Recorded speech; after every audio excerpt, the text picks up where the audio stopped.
10 perintah Tuhan itu bukan legalisme. Coba Anda bayangkan ya, saya menikah dengan istri saya, ya kasih selalu menuntut persyaratan dan pengorbanan yang tertinggi, ya. Tentu saja ketika saya berusaha untuk saya setia kepada istri saya dan saya tidak melihat wanita lain dan tidak berzina dengan wanita lain, apakah itu legalisme? Bukankah kita justru akan hidup sebagai suami istri berbahagia gara-gara saya punya komitmen terhadap hukum Tuhan itu yang menjagai ya hubungan suami istri. Demikian dengan sahabat, yang Tuhan inginkan bukan Anda suruh bekerja mendapatkan keselamatan. Dan mungkin kalau kita lupa, sabat artinya istirahat. Tidak pernah hari sabat dijadikan sebagai persyaratan untuk keselamatan harus bekerja, karena hari sabat sendiri pun artinya istirahat. Jadi saya tidak menyuruh orang untuk bekerja untuk mendapatkan keselamatan. Hari sabat itu hari perhentian, istirahat.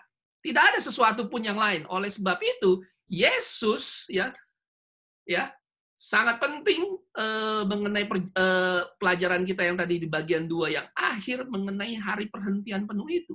Kita tidak perlu melakukan sesuatu apapun untuk penciptaan, ya. Sudah selesai, ya. Allah yang melakukannya. Demikian dengan pekerjaan penebusan dosa. Yesus setelah dia disalibkan, ya, dia mengatakan sudah selesai. Bandingkan itu dengan apa yang Allah katakan ketika dia berhenti dan menyelesaikan pekerjaannya. Yesus sudah melakukan pekerjaan penebusan dosa di bumi, ya. Dan dia katakan telah selesai, sudah selesai. Artinya apa? Kita boleh ya menerima pekerjaan itu. Bukan kita yang bekerja, tapi Yesus yang bekerja. Tugas kita adalah menerima pekerjaan penebusan dosa. Jadi bukan legalisme, ya. Untuk supaya kita hidup ya sesuai dengan apa yang Tuhan kendaki. Apakah jangan membunuh itu legalisme? Ya, saya mau hidup sebagai warga negara yang baik, saya tidak mau membunuh orang. Apakah dengan saya menjaga diri saya untuk saya tidak membenci saudara saya, menghormati saudara saya, adakah yang mengatakan kalau saya menghormati orang tua saya itu adalah legalisme? Tentu saja tidak. Oleh sebab itu, tapi herannya ya, tidak ada yang pernah mengenakan hari Minggu sebagai legalisme.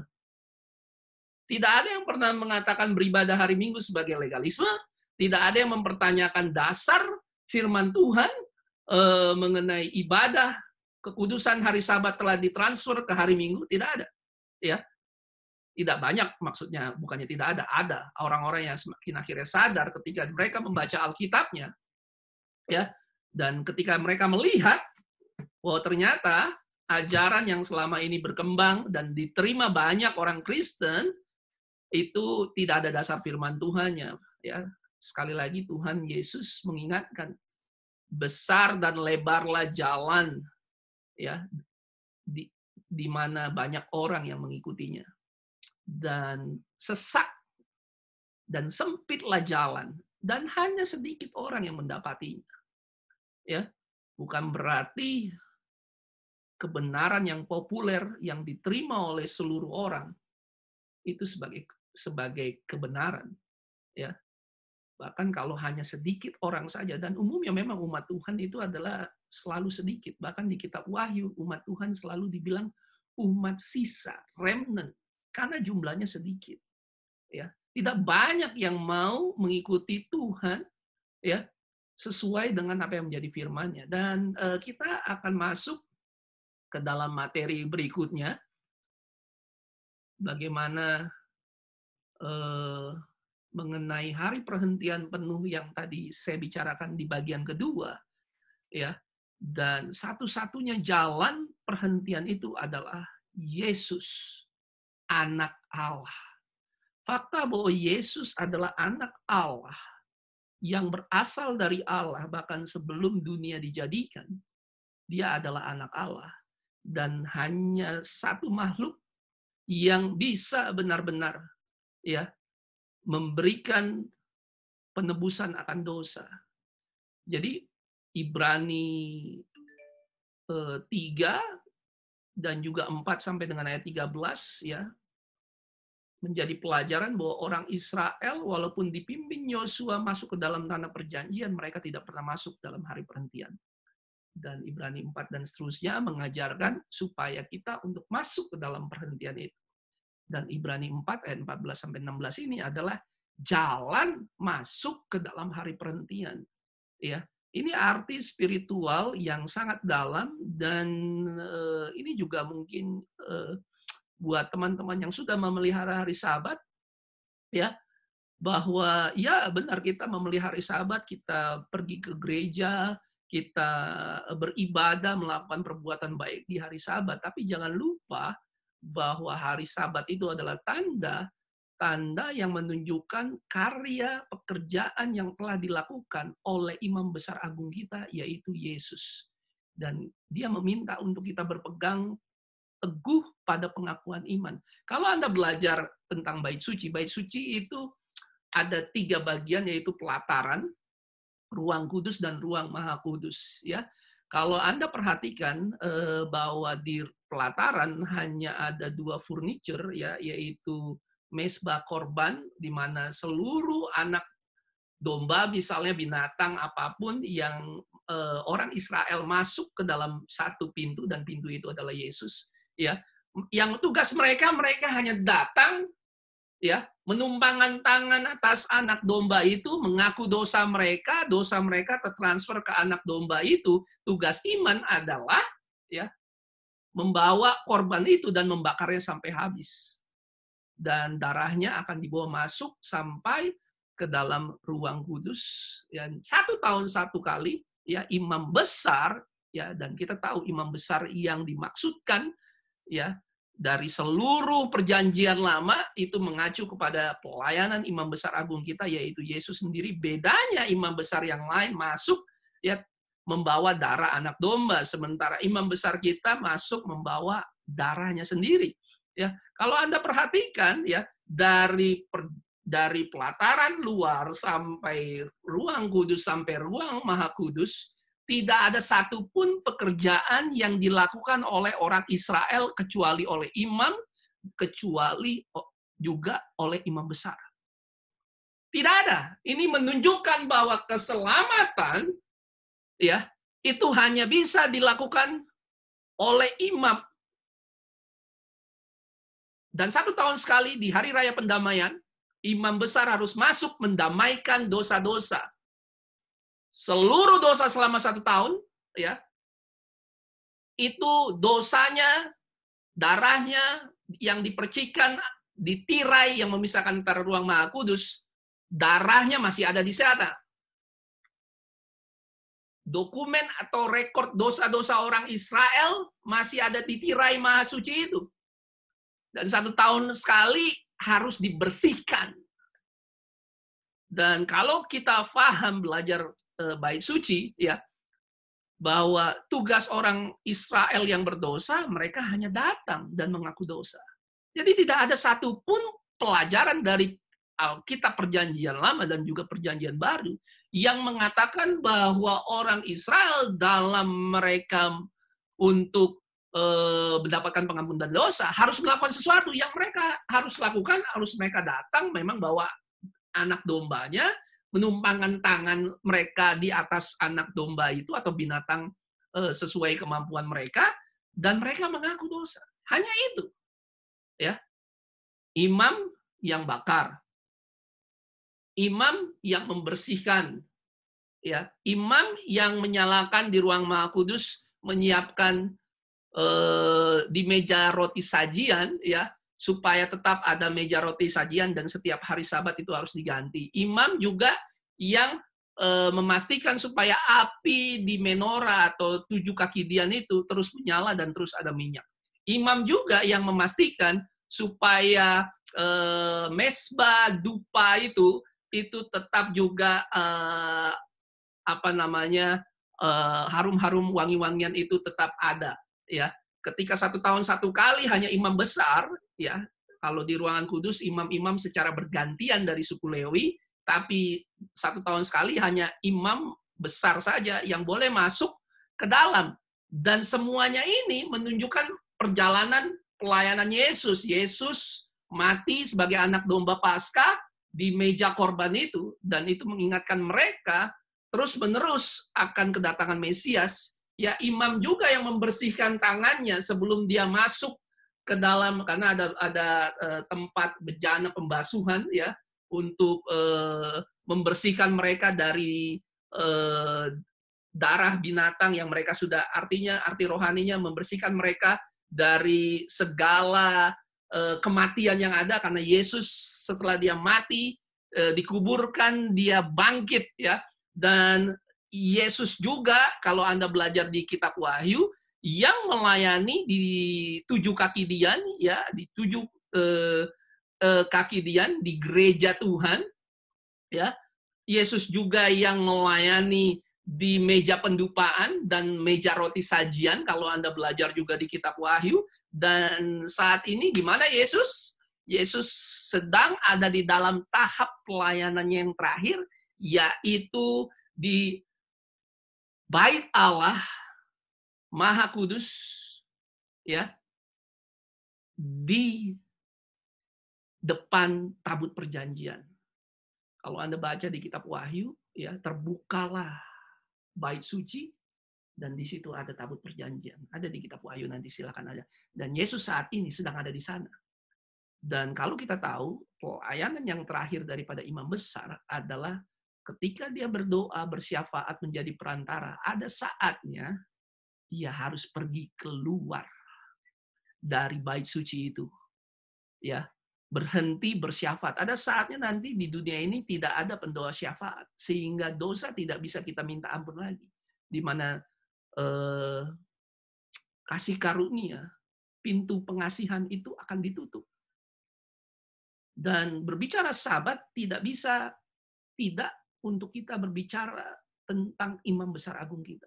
Karena kenapa? Hari perhentian itu, penyelesaian terhadap penebusan dosa itu hanya bisa dilakukan oleh Yesus. Bukankah firman Tuhan berkata juga tubuh kita adalah bait Allah?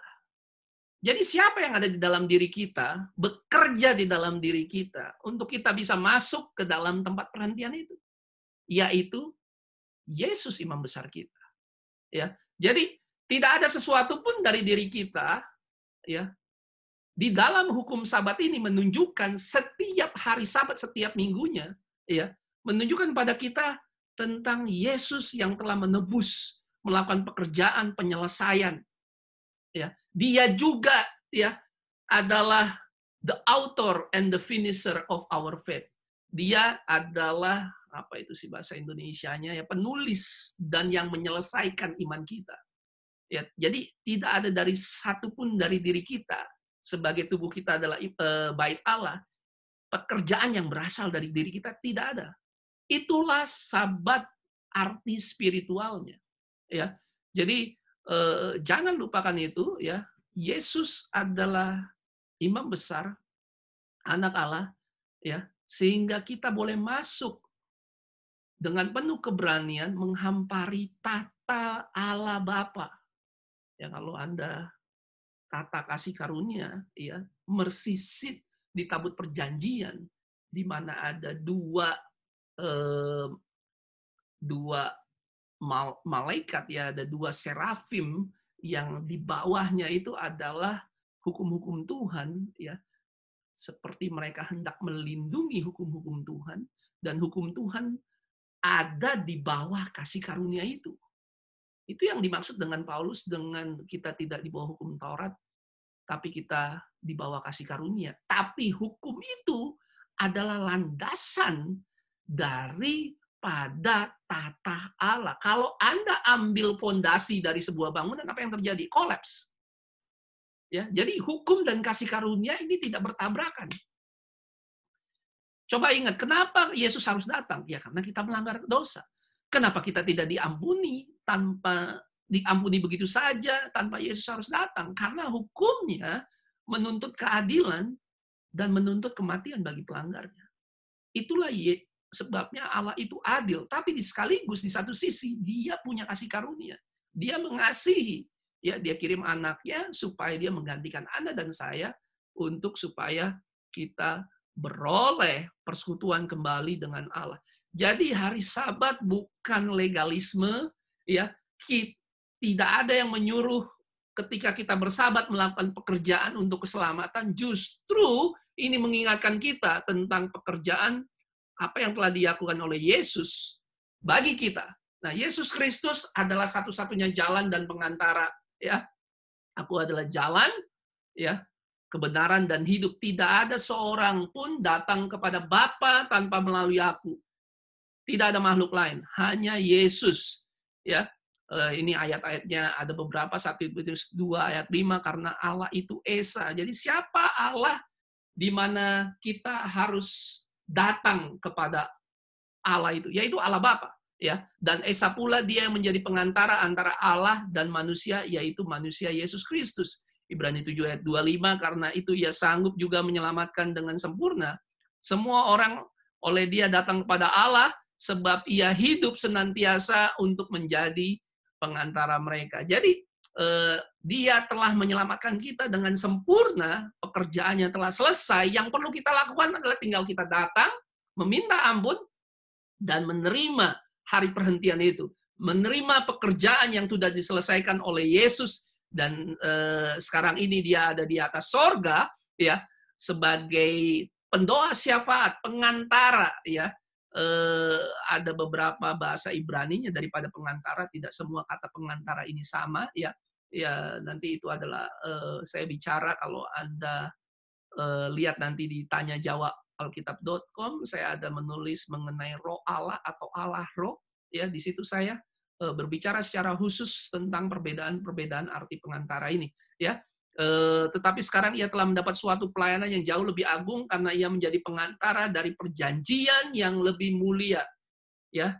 Karena itu ia adalah pengantara dari suatu perjanjian yang baru. Jadi hanya ada satu pengantara. Anda tidak perlu datang ke manusia, Anda tidak perlu datang melakukan perjalanan rohani untuk supaya dosa Anda diampuni. Anda tidak perlu datang kepada satu makhluk pun untuk supaya kita beroleh jalan keselamatan, mendapatkan hari perhentian, mendapatkan menuju kepada Allah Bapanya, ya. Yesus memanggil Bapanya itu Allahku, Bapakku, ya. Karena itu ia adalah pengantara suatu perjanjian yang baru, supaya mereka, Ibrani 9 ayat 5, yang telah terpanggil dapat menerima bagian kekal yang dijanjikan, sebab ia telah mati satu kali, ya, untuk selama-lamanya, firman Tuhan katakan, untuk menebus pelanggaran-pelanggaran yang telah dilakukan selama perjanjian yang pertama. Jadi kalau Anda pahami, ya, bahwa Yesus adalah satu-satu pengantara, ya, untuk kita masuk ke dalam hari perhentian, Anda akan melihat bahwa hari Sabat bukan legalisme. Hari Sabat mengingatkan kita tentang apa yang menjadi pekerjaan Yesus untuk menyelesaikan penebusan dosa. Berkali-kali Alkitab mengatakan itu. Ibrani 12 ayat 24, dan kepada Yesus pengantara perjanjian baru, dan kepada darah pemercikan yang berbicara lebih kuat daripada Habel. 1 Yohanes 2 ayat 1. Anak-anakku, hal-hal ini kutuliskan kepadamu, supaya kamu jangan berbuat dosa. Ya, tapi seringkali dalam kehidupan Kristen, sembari kita belajar seperti anak kecil, seringkali kita juga jatuh kembali ke manusia lama kita, ke dosa. Tapi firman Tuhan katakan, namun jika seseorang berbuat dosa, kita mempunyai seorang pengantara pada Bapa, yaitu Yesus Kristus yang adil. Jesus Christ the righteous. Yesus Kristus yang benar, yang adil, ya.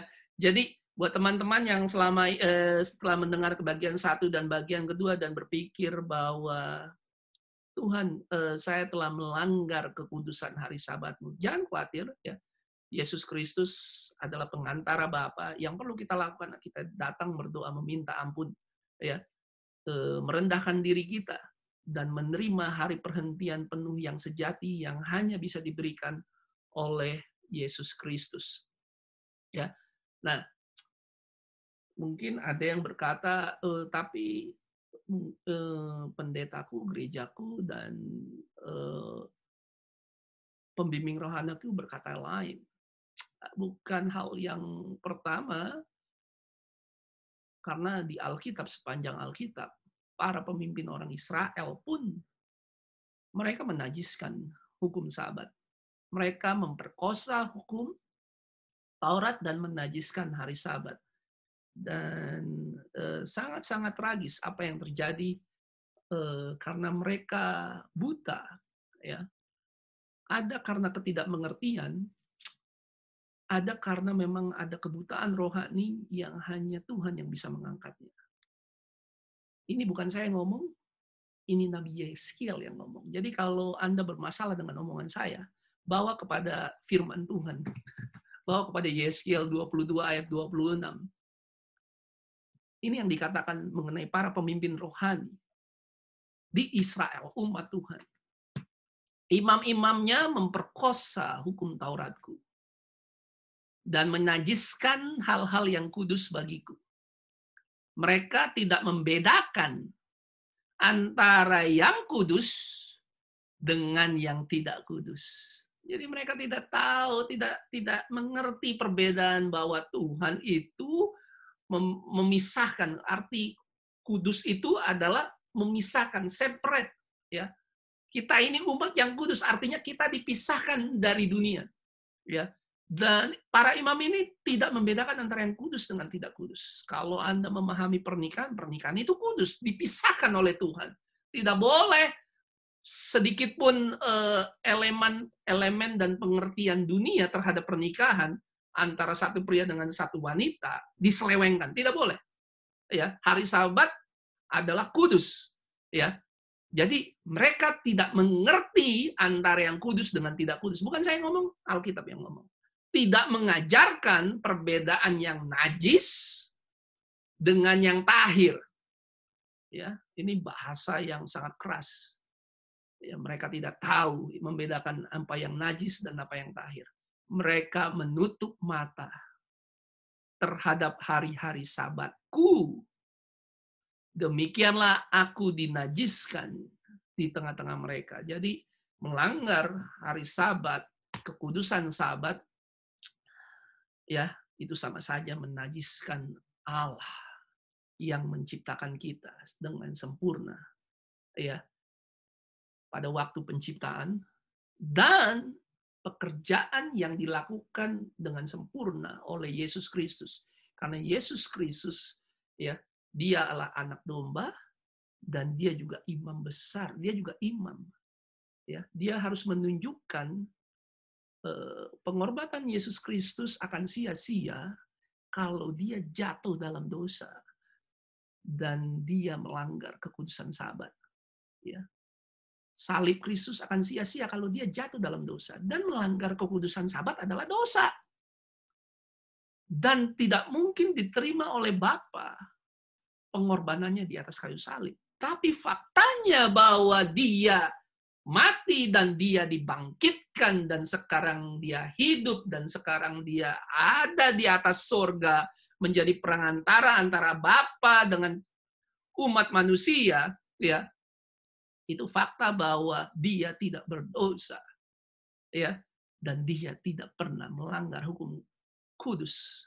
Dan ini, ya, sesuatu yang menyedihkan dan sejarah seringkali terulang. Ya, sejarah seringkali terulang. Apa yang pernah dilakukan oleh umat Israel akan dilakukan oleh umat Tuhan. Karena ada nubuatan Alkitab yang mengatakan bahwa akan ada sebuah kerajaan, akan ada sebuah kuasa yang akan mengubah hukum dan juga akan mengubah waktu.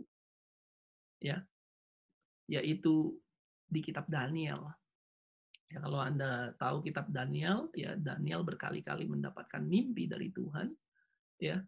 Dan ini yang dilihat Daniel di kitab Daniel 7, ya. Saya juga akan membawa video mengenai ini yang lebih spesifik lagi, tapi ini sedikit taste, ya, sedikit informasi sebelum saya membahasnya dengan lebih detail. Daniel 7 ayat 23. Maka demikianlah katanya, binatang yang keempat itu ialah kerajaan. Seringkali ketika kita mendengar kata binatang dalam Alkitab, kita pikir itu sesuatu yang lainnya. Saya harus ingatkan bahwa Alkitab tidak bisa diterjemahkan oleh pikiran manusia. Alkitab harus diterjemahkan oleh Alkitab sendiri. Jadi ketika Daniel melihat ada 4 binatang, Alkitab dengan jelas mengatakan bahwa binatang itu adalah kerajaan, bukan sesuatu yang lain, ya. Dan kalau Anda lihat di kitab Wahyu, apa yang karena ini buku Wahyu dan buku Daniel ini seperti saudara, ya. Apa yang dikatakan di kitab Daniel ada di kitab Wahyu. Apa yang dikatakan di kitab Wahyu ada juga di kitab Daniel. Ya tidak semuanya, tapi ada beberapa hal yang dicatat di sana. Ya, jadi bicara tentang binatang, ya binatang yang keempat itu, ini binatang terakhir, ialah kerajaan yang yang keempat yang akan di bumi. Jadi dalam penglihatannya Daniel melihat 4 binatang, ya. Ada singa yang bersayap, ada beruang, ya, yang apa namanya? Dan yang ketiga juga ada macan tutul, ya, yang berkepala 4 dan juga ada sayap. Dan yang terakhir ada binatang yang keempat ini.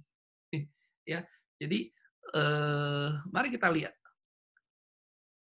Bedanya dengan 3 binatang yang sebelumnya adalah binatang ini yang akan berbeda dengan segala kerajaan dan akan menelan seluruh bumi. Jadi seluruh bumi akan dikuasai oleh binatang ini. Menginjak-injaknya dan meremukkannya. Ke-10 tanduk ialah ke-10 raja yang muncul dari kerajaan itu. Sesudah mereka akan muncul seorang raja. Nah, bedanya raja ini dengan raja-raja yang lain, ya. Dia berbeda dengan raja-raja yang dahulu dan akan merendahkan 3 raja yang lain atau 3 kerajaan lain. Ya, ayat 25 ia berbicara tentang tanduk kecil di ayat-ayat sebelumnya. Akan mengucapkan perkataan yang menentang yang maha tinggi.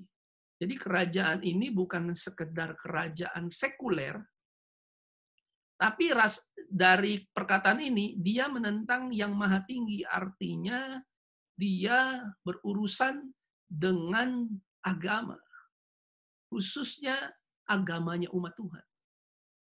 Ya, ia akan mengucapkan perkataan yang menentang yang maha tinggi.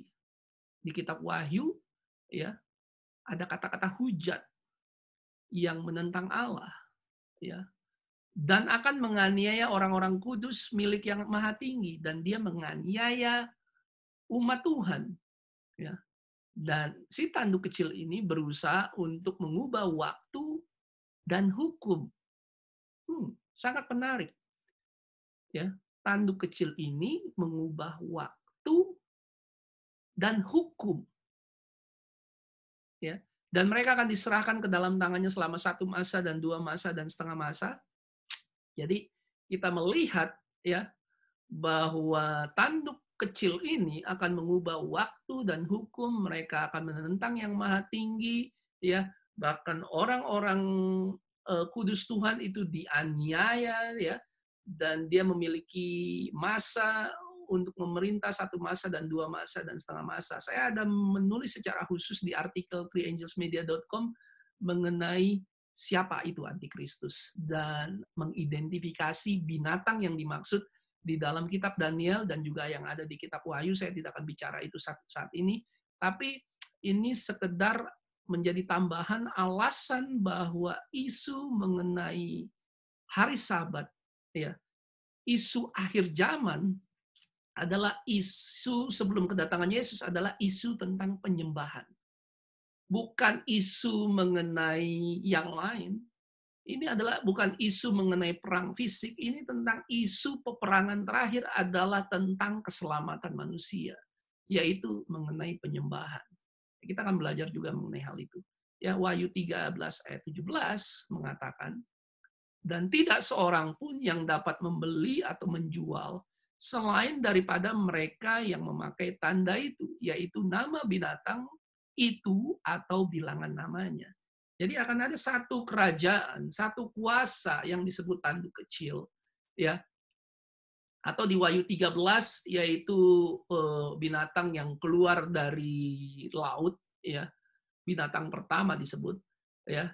Binatang itu akan memaksa seluruh orang, kaya atau miskin, besar atau kecil, tidak bisa membeli atau menjual selain daripada mereka yang memakai tanda itu, yaitu nama binatang atau nama bilangannya.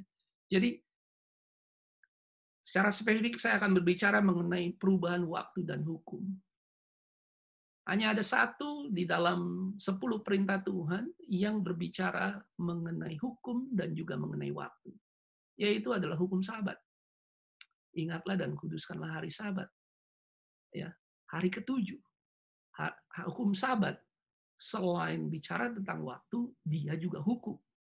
Ya. Dan yang menariknya di Wahyu 13:17 mengatakan bahwa binatang yang sama di Daniel 7 ayat 23 ini sebenarnya kalau Anda pelajari ya memiliki tanda. Bukan memiliki tanda, dia akan membuat sebuah tanda. Apakah ini tanda fisik seperti yang biasa kita dengar dari seminar-seminar guru-guru nubuatan modern ya, microchip lah, barcode lah, kita akan lihat ya. Karena di akhir zaman, kalau Anda lihat di kitab Wahyu, setiap orang, tidak ada satupun orang akan menerima tanda. Tapi bedanya apa? Apakah mereka akan menerima tanda atau meterai Tuhan, nama Bapa atau nama Yesus, atau mereka akan menerima tanda binatang, tanda namanya, atau bilangan namanya. Makanya saya tadi, semenjak yang pertama sampai yang kedua, saya minta Anda untuk selalu mengingat kata tanda itu. Wahyu 14 ayat 9. Ya. Dan seorang malaikat lain, malaikat ketiga menyusul mereka dan berkata dengan suara nyaring. Ya, ini adalah peringatan malaikat yang terakhir, yang ketiga. Dan ini adalah peringatan yang paling mengerikan di sepanjang Alkitab. Jikalau seorang menyembah binatang dan patungnya itu. Jadi menyembah binatang dan patungnya. Dan menerima tanda pada dahinya atau pada tangannya, ya, ingat, kitab Wahyu adalah kitab yang penuh simbol, ya. Maka ia akan minum dari anggur murka Allah. Dia akan dimurkai oleh Allah. Ya, bukan karena Allah tidak baik, karena sudah diberikan waktu tapi tidak mau bertobat, ya. Dia akan minum dari anggur murka Allah yang disediakan tanpa campuran. Tidak akan ada bercampur dengan kasih karunia. Dalam cawan murkanya, ia akan disiksa dengan api dan belerang, dan di depan mata malaikat-malaikat kudus, dan di depan mata Yesus Kristus. Jadi ini dari Allah Bapa langsung. Ya, anggur murka dari Allah Bapa langsung. Ya, dan dilakukan di depan para malaikat dan di depan Yesus Kristus anak domba Allah. Maka asap api yang menyiksa mereka itu naik ke atas sampai selama-lamanya, dan siang malam mereka tidak henti-hentinya disiksa, yaitu siapa? Mereka yang menyembah binatang serta patungnya dan barang siapa yang menerima tanda namanya. Ya. Jadi jelas kitab Wahyu mencatat tentang ada tanda yang akan diberikan kepada orang yang mengikuti sistem penyembahan palsu ini, ya. Nah, tambahan sedikit ya, Wahyu 17 ayat 5. Pada dahi mereka tertulis suatu nama, suatu rahasia. Bahasa Inggrisnya, terjemahan King James Version-nya adalah mystery. Ya.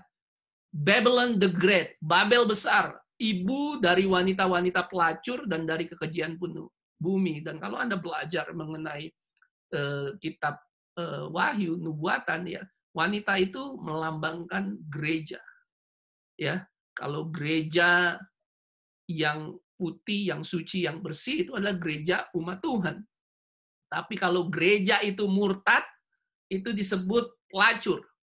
Jadi ini adalah sistem penyembahan, ya, dan di mana gereja, ya, ibu daripada gereja, dan dia punya anak, ya, karena ibu dari wanita-wanita pelacur berarti dia punya anak-anak pelacur juga, ya. Mereka di dahinya memiliki sebuah misteri, ya. Dan di satu sisi, ya, makanya saya bilang setiap orang akan menerima tanda. Apa yang dimaksud dengan tanda di Alkitab ketika Alkitab berbicara dengan tanda? Maksudnya apa? Ya, nggak jauh-jauh kita bisa membuktikan dari Alkitab ketika Tuhan berkata tentang tanda di dahi dan tanda di tangan. Alkitab sedang berbicara tentang hukum Tuhan. Ya. Ulangan 6 ayat 8 haruslah juga engkau mengikatkannya. Mengikatkan apa? Konteksnya Anda sedang baca aja nanti di Ulangan 6 dan ayat-ayat sebelumnya. Ya, mengikatkan hukum-hukum Tuhan, 10 perintah Tuhan sebagai tanda pada tanganmu, dan itu haruslah menjadi lambang di dahimu. Apakah orang Israel menulis 10 perintah Tuhan di dahi mereka, atau ini cuman kiasan bahwa ya bahwa hukum-hukum Tuhan itu ada di hati mereka, ada di dalam pikiran mereka, bukan cuma sekedar diingat, ya, tapi dilakukan. Tanda pada tanganmu ini artinya dengan hati kita berpikir, dengan tangan kita melakukan. Ulangan 11 ayat 8, tetapi kamu harus menaruh perkataanku ini dalam hatimu dan dalam jiwamu. Kamu harus mengikatkannya sebagai tanda pada tanganmu. Orang Israel menganggap ini bahkan sebagai literal. Ada daripada mereka yang benar-benar menulis hukum Tuhan dan ditulis dan ditaruh di tangannya. Padahal ini adalah arti spiritual, artinya kita harus melakukan firman Tuhan, perintah Tuhan. Dan itu harus jadi lambang di dahimu. Ya, jadi ini berbicara tentang simbol kita menerima hukum Tuhan, ya ada di pikiran kita ketika kita masuk dalam, kita menerima Yesus sebagai Tuhan dan Juru Selamat kita, ya bukan hanya kebenarannya saja yang kita terima, kita juga tadi kita sudah belajar panjang lebar mengenai perjanjian baru ya, bahwa Tuhan sendiri akan menuliskan hukum-hukumnya di dalam hati kita dan di dalam akal budi kita. Ya, jadi ini bukan berbicara tentang tanda fisik, ini jauh lebih dalam daripada sekedar yang ada di atas kulit kita. Ya, jadi tanda Tuhan ya itu adalah memelihara hukum Tuhan, dan Sabat adalah salah satunya. Wahyu 14 ayat 1 ya, kita akan melihat, dan aku melihat, ini janji Tuhan kepada jemaat di Philadelphia ya. Dan aku melihat sesungguhnya belum ini setelah ini Wahyu 14 sebelum pekabaran 3 malaikat. Dan aku melihat sesungguhnya anak domba berdiri di Bukit Sion dan bersama-sama dengan dia 144.000 orang, dan di dahi mereka ya tertulis namanya. Nama siapa? Nama Yesus dan nama Bapanya Yesus, yaitu Allah Bapa. Jadi cuma ada 2 makhluk di sorga, Yesus dan Bapanya. Ya, dan apa yang terjadi? Ada di dahi. Apakah di sini nanti akan tulisan ada nama Yesus gitu waktu kita masuk sorga? Tidak. Artinya kita menerima Yesus sebagai Tuhan dan Juru Selamat kita, dan nama di dalam Alkitab berarti karakter. Kita menerima karakter Kristus. Ya, kita sering menyanyikan lagu ya, ku mau sepertimu Yesus. Artinya apa? Karakter kita diubahkan sama seperti Yesus. Ya, namanya dan nama Bapanya. Di dahi siapa? Orang percaya.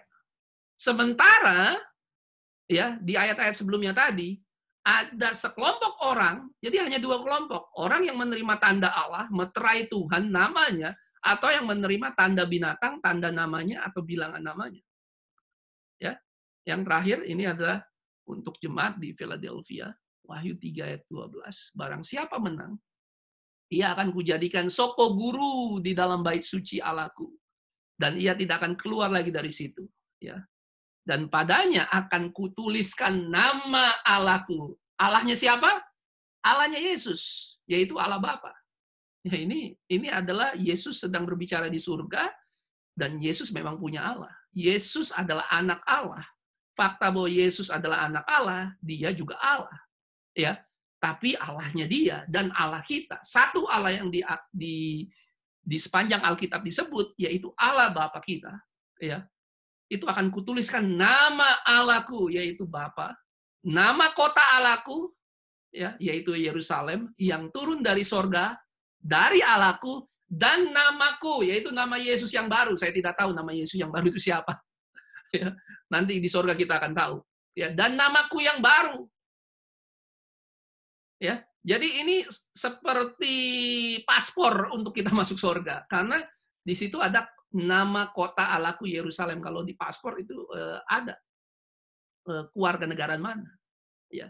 Dan kalau kita tidak menerima nama Allah dan nama Yesus, ya, kita juga tidak akan menerima nama Yerusalem baru. Jadi, eh, 3 nama, ya, di dalam Alkitab, di kitab Wahyu, syarat untuk kita masuk ke dalam surga, ya, itu nama Allah Bapa, nama Yesus Anak Allah, dan yang ketiga adalah nama kota Allahku Yerusalem baru. Jadi bukan nama Allah Bapa, Allah Anak, dan Allah Roh Kudus. Itu bukan saya yang ngomong, ini yang ngomong Alkitab. Dan terakhir, ya, semuanya ini, ya, adalah tanda bahwa kita mengasihi Yesus dan kita mengasihi Bapa. Mana tanda yang ingin Anda dapatkan di dahi Anda dan di tangan Anda? Ya, apakah tanda kasih kita kepada Bapa dan kepada Yesus? Yohanes 14 ayat 15. Jikalau kamu mengasihi aku. Jadi hukum kasih adalah, ya, hukum di mana kita menuruti segala perintah Tuhan. Hukum yang pertama dan yang terutama, kasihilah Tuhan Allahmu dengan segenap hatimu, dengan segenap jiwamu, dengan segenap kekuatanmu, dengan segenap akal budimu. Ini berbicara tentang ringkasan 10 hukum yang nomor 1 dengan sampai nomor 4. Ya, jangan ada padamu Allah lain, jangan kau membuat patung, jangan jangan kita menyebut nama Allah sembarangan, dan yang terakhir adalah hukum, yang keempat adalah hukum Sabat. Itu adalah hukum yang terutama. Ini berbicara tentang penyembahan kita kepada Allah. Hukum yang kedua dan yang utama adalah sesama manusia. Dan itu adalah hukum kelima dan hukum ke-10. Ya, hormatilah orang tuamu, jangan mencuri, jangan membunuh, jangan berzina. Iya kan, jangan mengucapkan saksi dosa, dan jangan mengingini. Itu berbicara tentang sesama kita terhadap manusia. Dan tidak ada seorang pun, baik itu pemerintahan di bumi, yang mengatur hukum terutama dan utama yang 1 sampai dengan yang 4. Ini hanya milik Allah Bapa. Tidak boleh ada manusia yang membuat hukum yang berbeda dengan apa yang Tuhan sudah persiapkan. Hukum yang kelima dan ke-10 silakan negara atur. Tentang bagaimana konsekuensi kalau kita mencuri, membunuh, dan yang lain-lain. Ya. Tahukah Anda bahwa fondasi dari seluruh hukum yang ada di dunia adalah hukum ke-5 dan 10. Ya. Tidak ada satupun negara di dunia yang tidak punya hukum. Dan semua didasarkan dari hukum-hukum Musa. Ya. Hukum-hukum yang diberikan Allah kepada Musa. Ya. Yohanes 14 ayat 21, barang siapa memegang perintahku dan melakukannya, dialah yang mengasihi aku. Jadi, atas dasar apa kita melakukan perintah Tuhan? Apakah supaya kita diselamatkan? Sama sekali tidak. Kita hanya diselamatkan oleh kasih karunia, menerima pekerjaan penyelesaian penebusan dosa yang diberikan oleh Tuhan.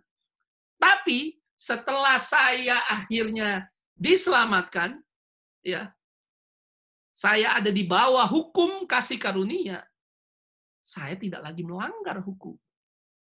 Dan barang siapa mengasihi aku, ia akan dikasihi oleh Bapakku. Dan aku pun akan mengasihi dia. Dan akan menyatakan diriku kepadanya. Ayat 23, jawab Yesus, jika seseorang mengasihi aku, ia akan menuruti firman-Ku. Dan Bapakku akan mengasihi dia. Dan kami, Allah Bapa, akan datang dan diam bersama-sama dengan dia. Ya. Menurut Anda perintah yang mana yang Tuhan sedang sebutkan ini? Mohon diingat ya, waktu Tuhan menyebutkan ini, perjanjian baru, kitab-kitabnya belum ada satupun yang ditulis mungkin. Ya. Waktu Yesus menyebut ini. Yang ada di zaman Yesus, waktu Yesus menyebut hal ini, berbicara mengenai hal ini adalah kitab-kitab suci perjanjian lama, yang kita sebut perjanjian lama. Ya. Jadi ketika dia bilang, menuruti segala perintahku, perintahku yang mana? Jadi, demikianlah bagian 3. Saya akan berbicara lebih spesifik mengenai tanda binatang, yaitu meterai dan tanda binatang, tapi saya rasa ini cukup dulu, ya, sampai bagian 1, 2, dan 3, ya. Eh, inilah 15 alasan dan tambah-tambahan ya bahwa di akhir zaman isu penyembahan, isu untuk memelihara oleh karena kasih kita kepada Tuhan, dengan memelihara hukum-hukumnya, menjadi isu yang sangat-sangat penting, terutama hukum Sabat. Karena tanda binatang mencoba memaksa orang untuk supaya menerima, sementara Allah tidak akan pernah memaksa untuk kita menerima meterainya, untuk menerima tandanya. Ya, jadi silakan Anda memilih ya untuk mengikut Tuhan atau mengikut manusia atau mengikut tanda kerajaan itu. Ya, jadi jangan lupa untuk teman-teman berkunjung ke website kami yang terbaru, ini website baru, yaitu www.tanyajawabalkitab.com. Ya, Anda bisa berlangganan, subscribe untuk mendapatkan update artikel pelajaran Alkitab video terbaru. Ya, kita juga punya Facebook fans page, yaitu Tanya Jawab Alkitab. Ya, ini adalah logo kita. Silakan Anda like juga untuk mendapatkan informasi-informasi terbaru. Tapi saya juga kami juga ada di www.3angelsmedia, ya, di situ bicara tentang zona Sabat dan mengenai 10 hukum, dan juga ada mengenai antikristus, juga semua ada di sana. Dan di bawah description juga sudah ada link yang disediakan. Jadi teman-teman, kalau Anda diberkati, silakan like YouTube channel kami yang masih baru ini. Dan kalau Anda yakin bahwa ini adalah kebenaran dari firman Tuhan, silakan Anda share di sosial media, ya, dan biar ini semua menjadi berkat. Dan terima kasih, Tuhan Yesus memberkati kita semua.